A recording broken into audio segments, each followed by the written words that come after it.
Hello, guys. This is Mr. Cole. We're going over again today, continuing on with the presidency of Ronald Reagan. Last week, you guys looked at Ronald Reagan's economic policies domestically at home. Today, we're going to look at Ronald Reagan's foreign policy. And as you can probably guess, because it's still the Cold War, the primary issue of Ronald Reagan's foreign policy will be fighting the Soviet Union in our long battle in the Cold War. Now, if you remember, the Cold War started in 1945 at the end of World War II. Well, now it's 1981 and Ronald Reagan's been elected. And Ronald Reagan had a much stronger tone than previous presidents had towards the Soviet Union. If you remember, Nixon had begun the era of détente, the calming down of relations with the Soviet Union, right? Not jumping it right on the side of war again. Reagan's going to kind of end that. Reagan is going to be much more aggressive towards communism and will really step up and increase the rhetoric quite a bit. Reagan kind of makes it as his goal to kind of end the Cold War, to end the Soviet Union. And so he decides to do it by showing how economically challenged the Soviet Union really was. He knew that any increase in nuclear weapons that the United States made, and any military advancements the United States made, the Soviets would try to match. However, because we live in a capitalist system, whenever our government spends money on its military, it doesn't take goods and services away from us as people. However, the Soviets have a communist country, meaning for every single dollar the Soviets spend on their military is another dollar worth of food or supplies that are not going to its people. So Reagan decides to just massively increase the United States' military spending and restarts the nuclear arms race between us and the Soviets.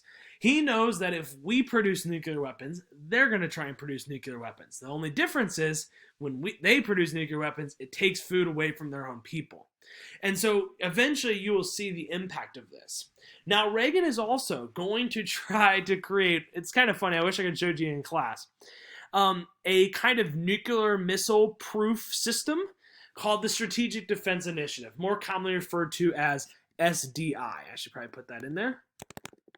SDI was basically a missile defense system from space, okay? And the premise of it, and it's really funny, the graphics and the videos are just hilarious. Basically, the premise of it was that we would have a bunch of satellites in space, and any missiles that were coming, we would just shoot lasers at and would blow them up. As you can imagine, this system did not work at all. Just shooting lasers at things from space does not really work. Now, the movie Star Wars had come out about 3-4 years earlier. So most famously, people who were making fun of Reagan for it nicknamed the program Star Wars for how kind of ridiculous the claim is. But for the Soviets, we don't admit it doesn't work. So the Soviets think that we have this nuclear missile-proof system that we don't have. It does not work, but no one else needs to know that. And we spend ungodly amounts of money trying to make it work. But the idea is that Reagan is really ramping up the Cold War. Now, Reagan, like I said, was taking originally a much stronger approach to the Soviet Union. In fact, he famously called the Soviet Union the evil empire, okay, at the very start of his presidency. He ran for president on the fact that he was going to be tough on the Soviets. However, after 3 different leaders of the Soviet Union all pass away within Reagan's first couple years in office, eventually a new leader of the Soviet Union comes up by the name of Mikhail Gorbachev. Now, Gorbachev is going to have a much different approach than most Soviet Union leaders. You'll see in your homework today that he is going to take a totally different approach and actually seemed willing to begin making some changes to the Soviets' economic system. Okay? Now, what Reagan sees is an opportunity that with Gorbachev coming into office, someone who's willing to open up the Soviet Union to a little bit of capitalist ideas, a little bit more of openness, he realizes that he has an opportunity here to not bring the war to the world to war, but rather to bring the world to peace. And so suddenly, Mr. Evil empire Reagan hating all the communists suddenly becomes very close with Gorbachev. And they begin making a variety of negotiations. Gorbachev will come and visit the United States. Ronald Reagan will famously visit the Soviet Union and actually apologize for calling them the evil empire. And the two will form a working relationship. They were not friends. Gorbachev is still the president of the Soviet Union, right? But they develop a much closer working relationship than any American president and leader of the Soviets had ever developed in the course of the Cold War. Now, here's the problem for Gorbachev, okay? As Gorbachev decided to start opening up some of Russia to some new reforms, some new changes, trying to make the Soviet Union a better place. It kind of the old phrase, right? If you give them an inch, they take a mile.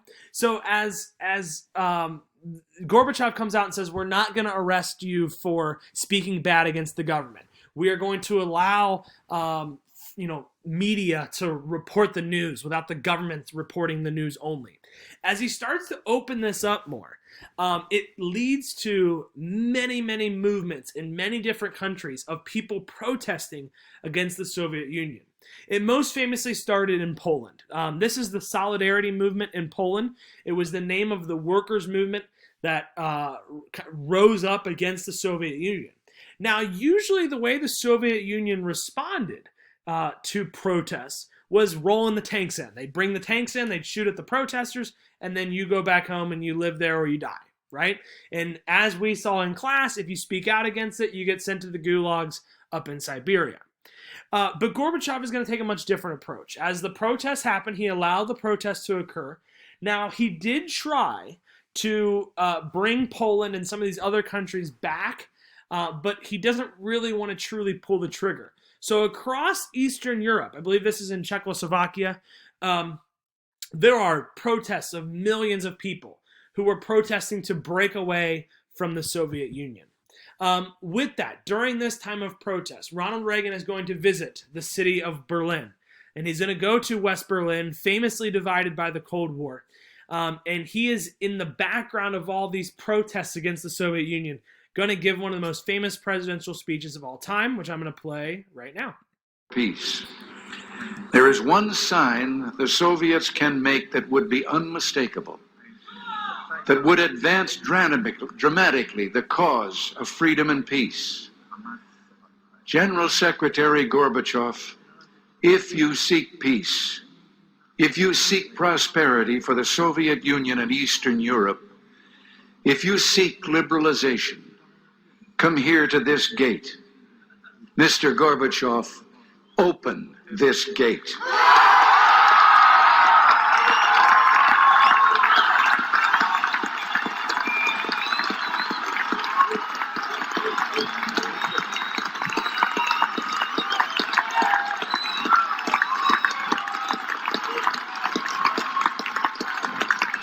Mr. Gorbachev.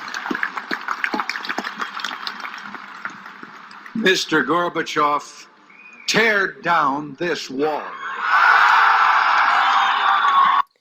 And with that, the famous line of Mr. Gorbachev, tear down this wall, given in front of the Brandenburg Gate, the famous dividing point of the Berlin Wall. And with that, the pressure continues to be put on Gorbachev. Gorbachev will sign a nuclear treaty banning the use of a certain number of nuclear weapons the United States will agree to. And you see the Cold War is starting to come to an end. I'm going to skip forward a little bit. Now, it is the ultimately Ronald Reagan's successor that actually brings about the end of the Cold War, and that is George H.W. Bush, which I called a moderate Cold Warrior. I saw that at his funeral last year when he passed away. Here is George H.W. Bush, our 41st president. Now, he was Ronald Reagan's vice president, and Ronald Reagan ends a pretty popular president. And so with that, George H.W. Bush, his vice president, wins easily. Now, as the Cold War comes to an end, ultimately what brings about the end of the Cold War is the collapse of the Soviet economy. Eventually, the very basic needs of people, the Soviets begin to not be able to meet. Food, shelter, things like that, right? They're running out of money. And remember, in a Soviet communist system, the government provides everything. Along with this, as eventually now media and TV and stuff are much more prevalent, people in Soviet countries can see what life in America and life in Western Europe is like, right? Driving cool cars and the newest fashion and the newest music and all these nice things, and then they're waiting in line for bread. And eventually leads to all these demonstrations across Europe. The most famous, of course, demonstration comes in 1989 in Berlin, where members of East Germany were trying to escape into West Berlin. And for the first time in history, the Soviets did not shoot at anybody who tried to cross over the wall. As word got around that the Soviets were not preventing you from leaving East Germany, thousands, hundreds of thousands gather and come to the wall. And famously in 1989, the night the Berlin Wall fell, as thousands of people gathered at the wall for the first time without the Soviet resistance. Here's the next morning as the East German soldiers begin tearing the wall down, leading to the reunification of Germany. Eventually, this happens in multiple different countries of the Soviet Union. You can see almost all of Eastern Europe, Kazakhstan, Azerbaijan, Georgia, the Ukraine, Lithuania, Belarus, Estonia, Latvia, all break off from the Soviet Union into their own countries. Eventually, Gorbachev will hold elections in the Soviet Union, where the Soviet Union will elect the very first president of the Federation of Russia, and the Soviet Union is no more. The Soviet breaks up into their own free different countries.